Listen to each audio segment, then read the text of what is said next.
अमेरिकी सरकार को गर्व था कि इस जेल से एक पक्षी भी उड़कर नहीं भाग सकता। लेकिन 3 कुख्यात कैदियों ने अपनी बुद्धि का जादू दिखाते हुए सिर्फ साबुन, कंक्रीट की धूल, टूथपेस्ट, टॉयलेट पेपर और इंसानी बालों की मदद से इस असंभव जेल से भागने का ऐसा रिकॉर्ड सन बनाया जिसने पूरी दुनिया को चौंका दिया। आज मैं आपको जेल से भागने की ऐसी मास्टरमाइंड प्लान की कहानी सुनाऊंगा जो आपके रोंगटे खड़े कर देगी। सैन फ्रांसिस्को के तट पर स्थित यह कारागार कोई साधारण जेल नहीं था। इस कुख्यात कारागार का नाम था अल्काट्राज। इस जेल को जानबूझकर सैन फ्रांसिस्को के किनारे से 1.25 मील दूर समुद्र के बीचों बीच बनाया गया था। यहाँ का पानी इतना ठंडा था कि कुछ ही मिनटों में इंसान का शरीर जमकर पैरालाइज हो जाता था। यहाँ की लहरें इतनी ताकतवर थीं कि दुनिया के बेहतरीन तैराक भी संघर्ष कर जाते थे। जलधारा इतनी तेज थी कि अगर कोई यहाँ से भागने की कोशिश करता तो किनारे तक पहुंचना तो दूर, पानी उसे सीधे प्रशांत महासागर की ओर खींच ले जाता।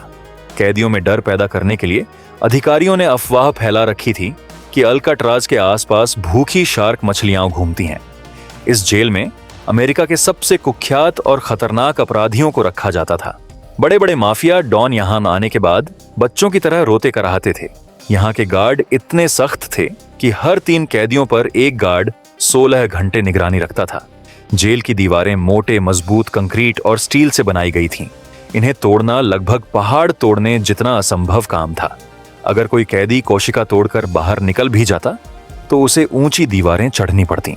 लेकिन दीवारों पर भी गार्ड बंदूकें लेकर गश्त करते थे और उन्हें सीधे गोली मारने के आदेश थे। अगर कोई कैसे भी गार्डों से बच जाता तो भी भयानक समुद्र उसकी जान लेने के लिए बेसब्री से इंतजार कर रहा होता था। कुल मिलाकर अल्काट्राज में कदम रखने का मतलब था बाहरी दुनिया से अपना रिश्ता पूरी तरह तोड़ लेना। अमेरिकी सरकार को विश्वास था कि अगर यहाँ भूत को भी रखा जाए तो वह भी नहीं भाग सकता। लेकिन उन्हें कोई अंदाजा नहीं था कि 3 जीनियस उनके इस विश्वास को हमेशा के लिए चूर चूर करने वाले हैं। इस कहानी की शुरुआत 1960 में होती है, जब कुछ खतरनाक अपराधियों को यहाँ लाया गया। इनमें सबसे खतरनाक था फ्रैंक मॉरिस। उसका अपराध था डकैती और तस्करी। फ्रैंक मॉरिस कोई साधारण अपराधी नहीं था। उसका दिमाग कंप्यूटर की तरह तेज था। फ्रैंक बचपन से ही अनाथ था और बड़े होते ही अपराध की दुनिया में कदम रख दिया। इस मास्टरमाइंड के साथ 2 और अपराधियों को यहाँ लाया गया, क्लैरेंस और जॉन। ये दोनों भाई थे और इनका अपराध भी बैंक डकैती था। दोनों भाई बंदूक दिखाकर बैंक लूटने के माहिर थे और अलग अलग जेलों से भागने के कई रिकॉर्ड उनके नाम थे। इस ग्रुप का चौथा सदस्य था एलन वेस्ट, जिसका अपराध था कार चोरी और डकैती। किस्मत का ऐसा खेल कि अल्काट्राज जेल में इन चारों की कोशिकाएं एक दूसरे के बगल में थीं। ये चारों लंच के समय या एक्सरसाइज के दौरान इशारों में यहां से भागने की योजना बनाते थे। फ्रैंक ने बहुत जल्दी समझ लिया कि ताकतवर हथियारों के सहारे यहां से भागना संभव नहीं है।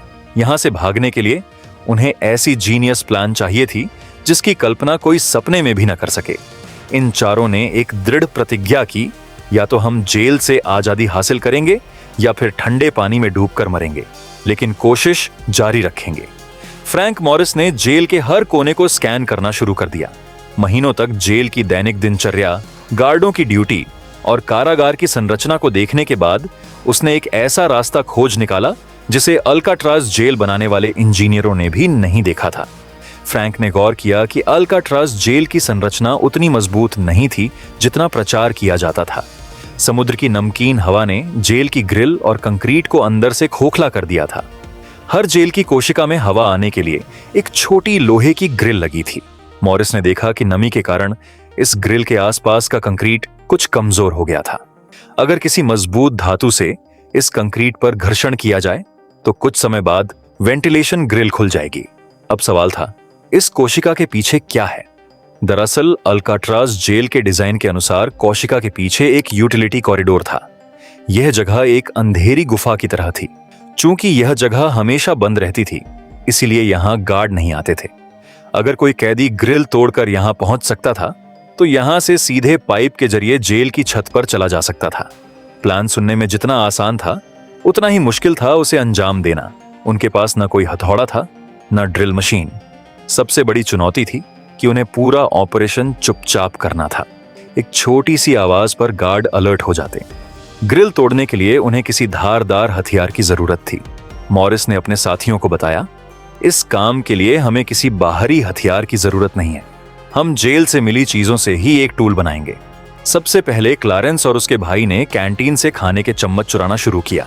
इन चम्मचों को दीवार पर घिसकर उन्होंने चाकू जैसा धारदार टूल बना लिया, लेकिन सिर्फ चम्मच से कंक्रीट हटाना संभव नहीं था। इसलिए उन्होंने एक शानदार आइडिया निकाला। जेल से एक वैक्यूम क्लीनर की मोटर चुरा ली और चुराए गए चम्मचों को गिटार की तारों के साथ जोड़कर एक ड्रिल मशीन बना ली।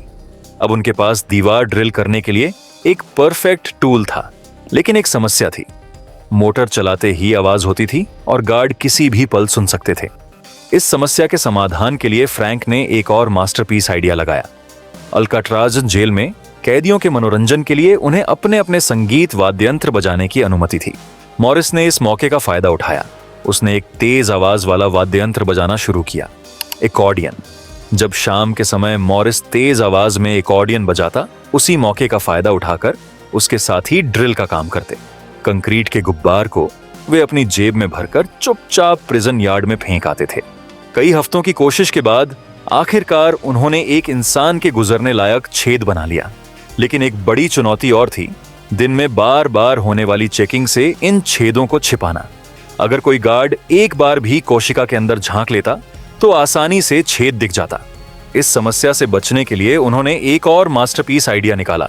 जेल से इकट्ठा की गई मैगजीन, न्यूज़पेपर और टॉयलेट पेपर को पानी में भिगोकर एक पेस्ट बनाया। इस पेस्ट से उन्होंने एक फेक वेंटिलेशन ग्रिल बनाई और जेल के आर्ट क्लास से ग्रीन पेंट चुराकर बिल्कुल रियल वेंटिलेशन ग्रिल जैसा बना दिया।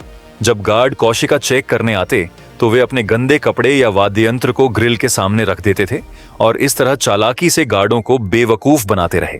लेकिन ये कैदी अच्छी तरह जानते थे कि दीवार काटने का मतलब जेल से भागना नहीं है। असली खतरा तो बाहर उनका इंतजार कर रहे भयानक समुद्र में था। इस ठंडे समुद्र के पानी में कूदकर तैरने का मतलब आत्महत्या करने के अलावा कुछ नहीं था।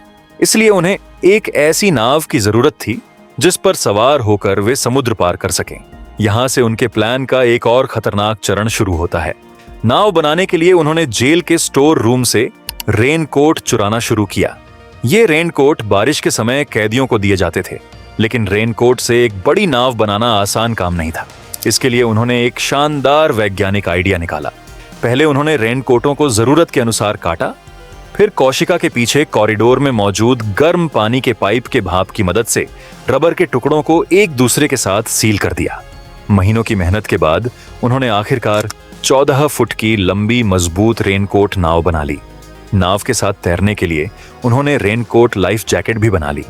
अब नाव तैयार थी, लेकिन उसे फुलाने के लिए उनके पास कोई पंप नहीं था। इसके लिए उन्होंने एक पुराने वाद्ययंत्र को मॉडिफाई करके हवा भरने वाला पंप बना लिया। पैडल के लिए उन्होंने जेल से लकड़ी चुरा रखी थी। उनके सारे गैजेट कोशिका के पीछे उस गुप्त कॉरिडोर में छिपे रहते थे, जहां बैठकर वे ये सारे काम करते थे। अब समुद्र पार करने के लिए उनके पास सब कुछ तैयार था, लेकिन सबसे बड़ी चुनौती थी रात में गार्डों की टोली से बचना। हर रात गार्ड एक बार कोशिका के सामने टॉर्च मारकर चेक करते थे। इस समस्या से बचने के लिए फ्रैंक मॉरिस ने एक और मास्टरपीस आइडिया निकाला, और यही आइडिया इस जेल से भागने का सबसे मशहूर आइडिया बना। उन्होंने टॉयलेट पेपर, साबुन और कंक्रीट के गुब्बार से एक इंसानी सिर बनाया। इसे और रियलिस्टिक बनाने के लिए उस पर पेंट लगाया। फिर जेल के बार्बर से कुछ बाल चुराकर नकली सिर पर लगा दिए। नतीजा इतना असली था कि खुद वे भी देखकर हैरान रह गए। उनकी प्लान थी कि जिस रात वे भागेंगे, इन फेक सिरों को तकिए पर रखेंगे और बाकी शरीर के हिस्से पर कंबल डाल देंगे। गार्डों की टॉर्च की रोशनी में ऐसा लगेगा जैसे कैदी सो रहे हैं। इस तरकीब से उन्हें भागने के लिए 9 से 10 घंटे का समय मिल जाएगा। 11 जून 1962। उस दिन अमेरिकी इतिहास में ऐसी रोमांचक घटना घटने वाली थी जिसे आज तक कोई नहीं भूला। रात 8:30 बजे अल्काट्राज जेल में लाइट बंद होने का सायरन बजा। चारों ओर सन्नाटा छा गया। सिर्फ बाहर समुद्र की लहरों की भयानक आवाज सुनाई दे रही थी। फ्रैंक मॉरिस ने वेंटिलेशन की फेक ग्रिल हटाई और अपने साथियों को इशारा किया। प्लान के अनुसार क्लारेंस और जॉन ने नकली सिर तकिए पर रखा और कंबल को शरीर की तरह बिछाकर ढक दिया। तीनों कैदी रेंगते हुए छोटे से छेद से कॉरिडोर के अंदर घुस गए, लेकिन वहां उन्हें अपना चौथा साथी एलन वेस्ट नहीं दिखा। डर कर वे एलन की कोशिका के पास गए और दस्तक दी। दरअसल एलन की ग्रिल पेस्ट की वजह से जम गई थी। वह पूरी कोशिश कर रहा था लेकिन ग्रिल हिल नहीं रही थी। दूसरी तरफ उनके पास बहुत कम समय बचा था, इसलिए उन्होंने एलन को छोड़कर भागने का फैसला किया। एलन वेस्ट के लिए वो पल बहुत दुखद था। वह बस रोता रहा और कुछ नहीं कर सकता था। तीनों कैदी कॉरिडोर में लगे पाइप के सहारे 30 फीट ऊंची छत पर चढ़ गए। छत पर पहुंचते ही ठंडी हवा और समुद्र की गर्जना ने उनका स्वागत किया। छत पर कदम रखने तक उनका आधा काम हो गया था, लेकिन असली डर शायद अब शुरू होता था। छत पर कई गार्ड थे और वे इन गार्डों की बंदूक की रेंज में छिपकर बैठे थे। वॉच टावर से सर्च लाइट की रोशनी लगातार घूम रही थी।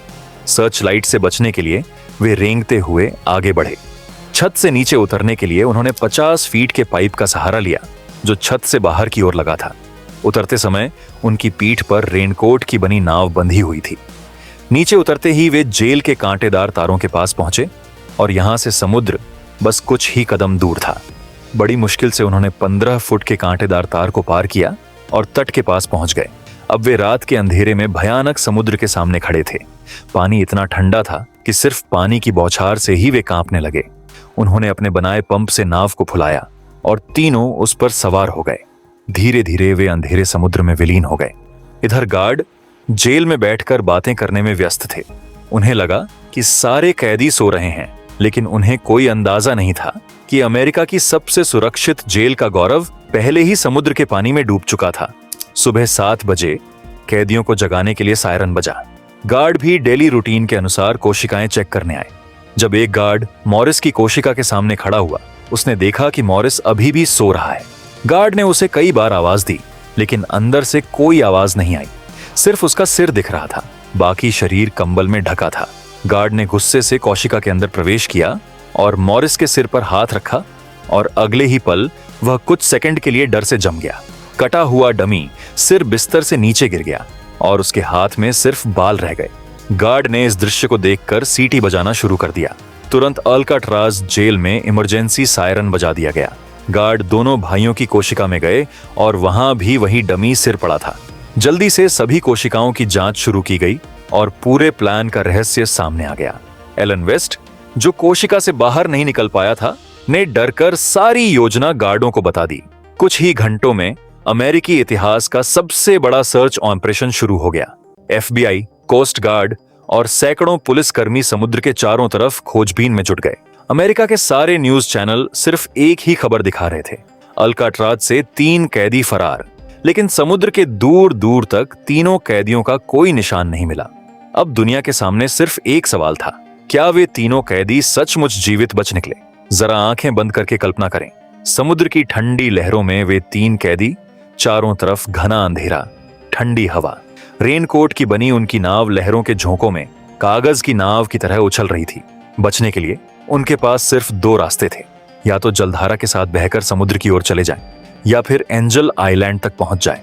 एक तरफ आजादी की खुशी, दूसरी तरफ मौत का डर। क्या उनकी नाव समुद्र में बिखर गई? क्या वे डूब गए?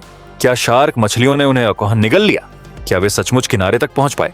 FBI ने कहा कि सबूतों के अनुसार इतने ठंडे पानी में जीवित किनारे तक पहुंचना लगभग असंभव था, इसलिए वे जरूर मर गए होंगे। लेकिन लोगों को विश्वास है कि जो लोग चम्मच से कंक्रीट काट सकते हैं, उनके लिए यह काम भी संभव है। कई महीनों तक FBI ने समुद्र के सारे किनारे खोजे, लेकिन तीनों में से किसी का भी शव नहीं मिला।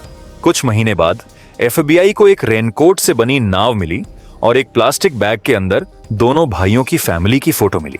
इन सबूतों के आधार पर कहा गया कि तीनों कैदी समुद्र में डूब गए, लेकिन अमेरिकियों का मानना है कि पुलिस को धोखा देने के लिए यह उनकी कोई चाल हो सकती है, और अगर वे सचमुच मर गए तो उनके शव कहां हैं? यह सवाल आज भी अनुत्तरित है। इस घटना के 1 साल बाद 1963 में अल्काट्राज जेल को बंद कर दिया गया। आज अल्काट्राज को नेशनल पार्क के रूप में उपयोग किया जाता है। पर्यटक यहां आते हैं, खासकर उन 3 कैदियों की कोशिकाओं को देखने जिन्होंने असंभव को संभव कर दिखाया। फ्रैंक मॉरिस, क्लैरेंस और जॉन, इन 3 कैदियों ने दिखा दिया कि अगर बुद्धि हो तो कोई भी दीवार बहुत छोटी होती है। आज भी लोग इस बात पर बहस करते हैं कि क्या वे जीवित बच निकले या समुद्र में डूब गए। लेकिन एक बात तय है, उन्होंने दुनिया की सबसे सुरक्षित जेल को मात देकर एक ऐसी कहानी लिखी जो कभी नहीं भुलाई जा सकती। क्या आपको लगता है कि वे जीवित बच निकले यह रहस्य आज भी अनसुलझा है और शायद हमेशा रहेगा। लेकिन इतना तो तय है, अल्काट्राज से भागना असंभव था। उन्होंने असंभव को संभव कर दिखाया।